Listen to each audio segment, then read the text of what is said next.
Donc, dans cette vidéo, on va parler d'énergie associée aux transformations de la matière. Donc, l'énergie qui est associée aux transformations de la matière peut autant être associée à une transformation physique qu'à une transformation chimique. Comme par exemple, la première situation qu'on voit ici, où on voit la fonte de la glace. Donc, si je chauffe la glace, elle va fondre. Ça ici, c'est une transformation qui est physique. Tandis que ici, on a plutôt la combustion du gaz naturel qu'on pourrait utiliser, par exemple, pour faire chauffer de l'eau. Donc, la combustion du gaz naturel, c'est une réaction chimique de combustion qui va dégager de la chaleur. Donc, ici, ça serait une transformation chimique.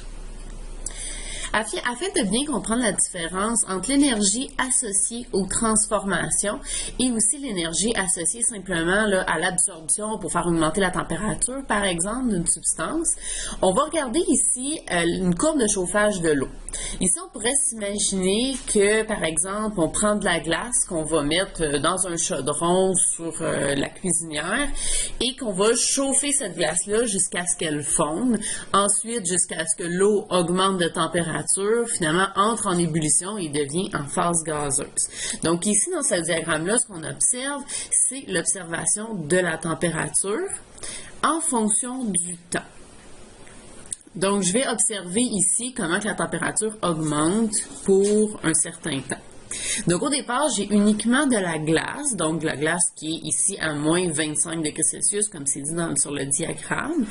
Et si je fais chauffer cette glace-là, ce qui va se produire, c'est que la température de la glace va augmenter jusqu'à temps que j'arrive à la température de fusion de la glace, où est-ce qu'elle va commencer à fondre, qui est à 0 degrés Celsius.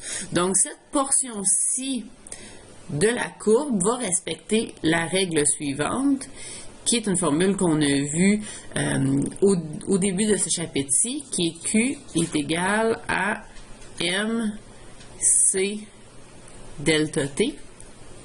Donc ici, la chaleur qui va être absorbée par la glace va être égale à la masse de la glace fois la capacité thermique massique de la glace et la variation de température de la glace.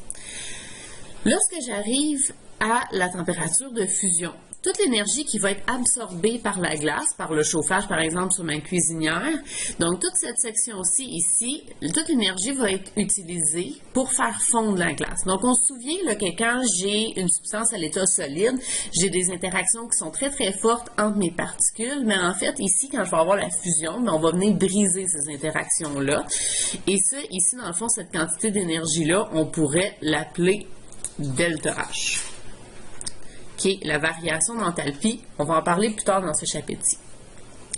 Ensuite, entre la température de fusion de la glace et la température d'ébullition de l'eau, je vais avoir de l'eau liquide et la variation de la température ici et la chaleur va être guidée par la même formule Q est égal à MC delta T. Donc, la seule différence, c'est que dans cette formule-là, toutes les variables impliquées vont concerner l'eau. Donc, ici, ça serait la chaleur, Q pour l'eau, va être égale à la masse de l'eau fois la capacité thermique massique de l'eau et la variation de température de l'eau. Lorsque l'eau arrive au point d'ébullition, je vais avoir évidemment, l'eau va commencer à bouillir. Et ici, toute la chaleur absorbée par l'eau va être utilisée pour briser encore une fois les interactions entre les particules d'eau, entre les molécules d'eau. Donc les molécules d'eau se tiennent ensemble avec des interactions moyennement fortes dans de l'eau liquide. Et là ici on va tout venir briser ces interactions-là avec la chaleur pour que l'eau passe de l'état liquide à l'état gazeux et donc que les molécules soient séparées les unes des autres.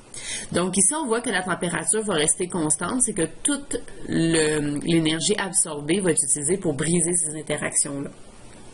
Ensuite, ici, dans la section qui est ici, je vais avoir une augmentation de la température. Ici, l'eau va complètement être à l'état gazeuse. Fait que ici, ça va être une augmentation de la température de la vapeur d'eau qui pourrait encore une fois être guidée par l'équation Q est égal à MC delta T.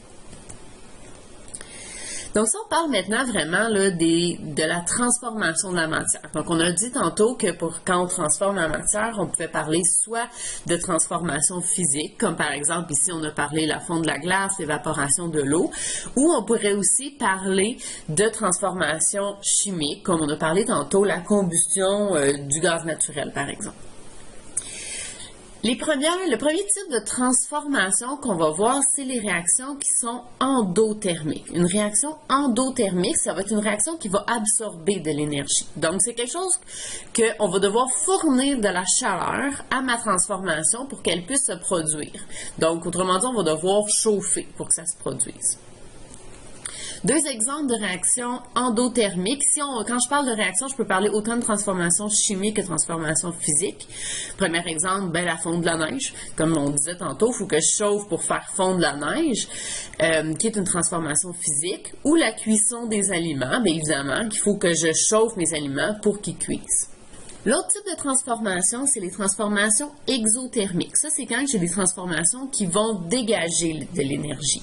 Donc, comme par exemple, je pourrais avoir la congélation des aliments. Ça, c'est un petit peu difficile, on dirait, à s'imaginer. On a tendance à penser que quand on congèle des aliments, c'est comme le froid qui rentre à l'intérieur des aliments, mais en fait, c'est exactement l'inverse. Quand j'ai des aliments qui sont, mettons, à température ambiante, que je mets dans le congélateur, ce qui va se produire, c'est que la chaleur qui est à l'intérieur de ces aliments-là va s'en aller vers l'extérieur, ou on pourrait dire vers les autres choses qui sont dans mon congélateur, puis ensuite le mécanisme du congélateur va refroidir l'intérieur du congélateur. Mais ici, c'est vraiment la chaleur qui était dans mes aliments qui va être dégagée. Fait que ça, c'est une transformation qui va être physique parce que, dans le fond, j'ai tout simplement là, un processus de congélation où j'ai un changement de phase.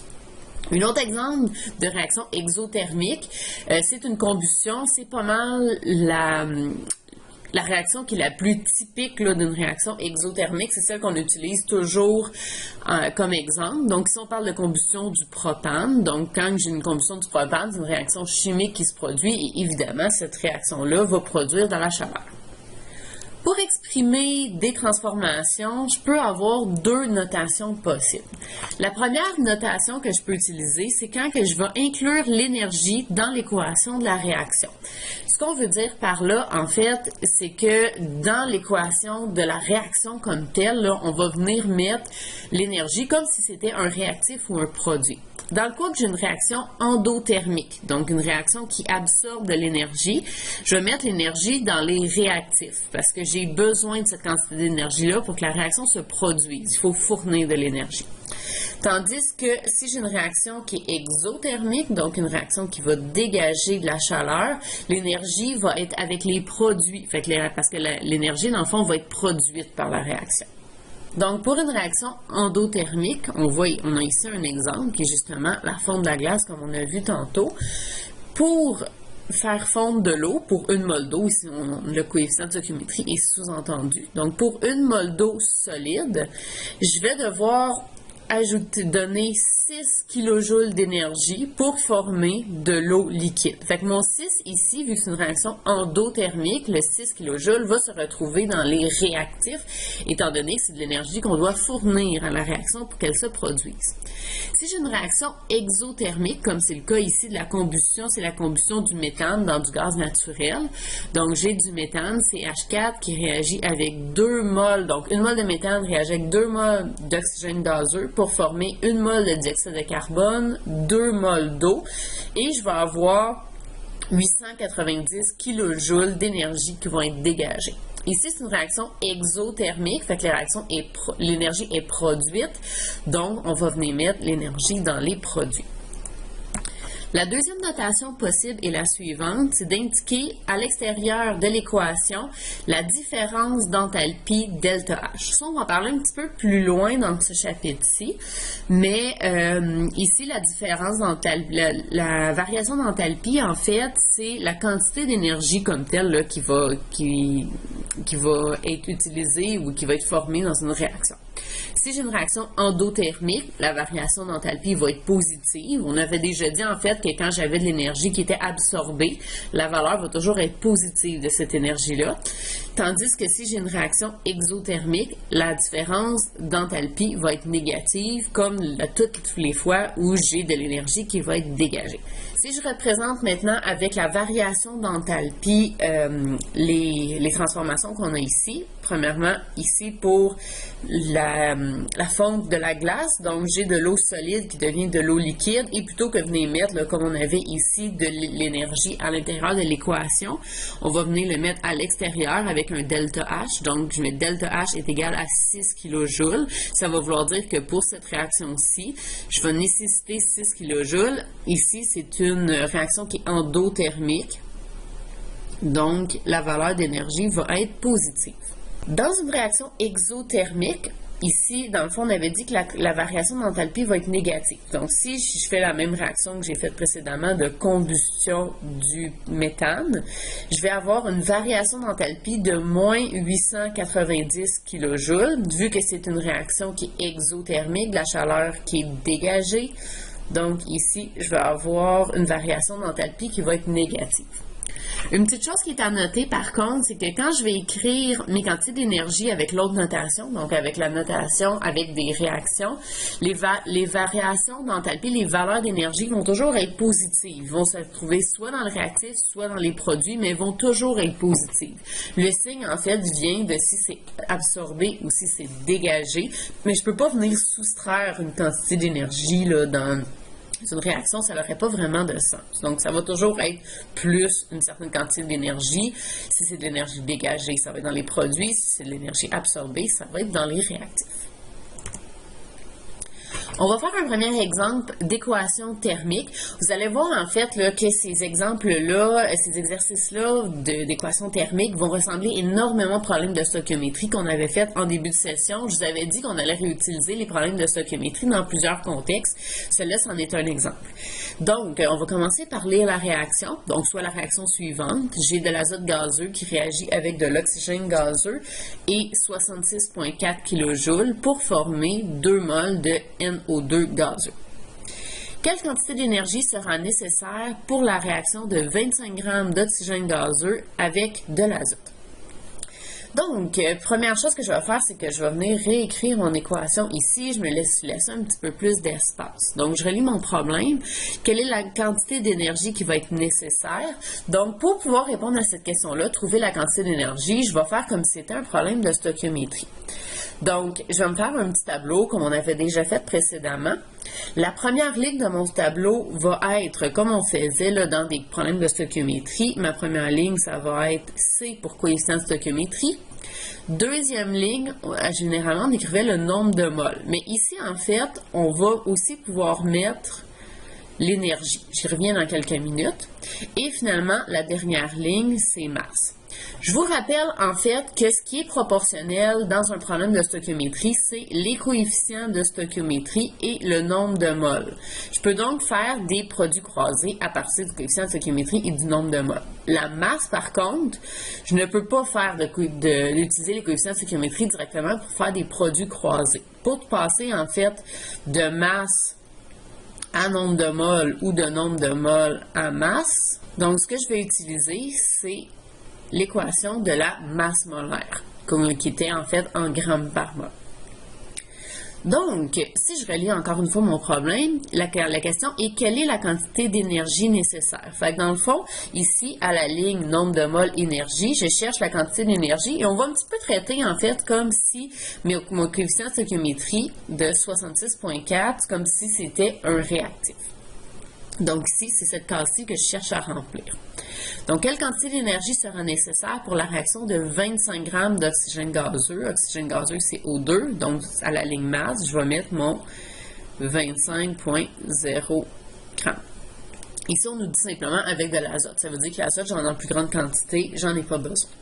Si je remplis maintenant ma ligne coefficient de stoichiométrie, le coefficient de stoichiométrie pour l'azote gazeux, c'est de 1. Pour l'oxygène, c'est de 2.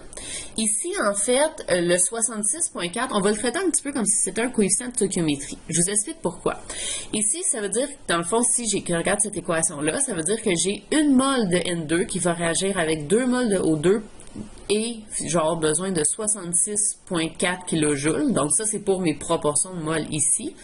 Et je vais ainsi former 2 moles de N2O4. Donc ici, mon coefficient de stoichiométrie va être de 66,4 kJ. Et finalement, pour NO2, ça va être de 2. Rendu là, ça va ressembler énormément à un problème de stoichiométrie comme on a déjà fait plusieurs fois depuis le début de la session. Donc, pour pouvoir faire des proportions entre l'oxygène et mon énergie ici, je vais devoir connaître le nombre de moles qui est ici. Et pour ça, je vais utiliser la formule à masse molaire. Masse molaire est égale à masse sur nombre de moles. Nous, ce qui nous intéresse de trouver, c'est le nombre de moles de O2. Fait que je vais simplement venir isoler nombre de moles dans cette formule-là. Nombre de moles va être ma masse, dans ce cas-ci, c'est pour O2, sur la masse molaire de O2. La masse de O2 est de 25 grammes.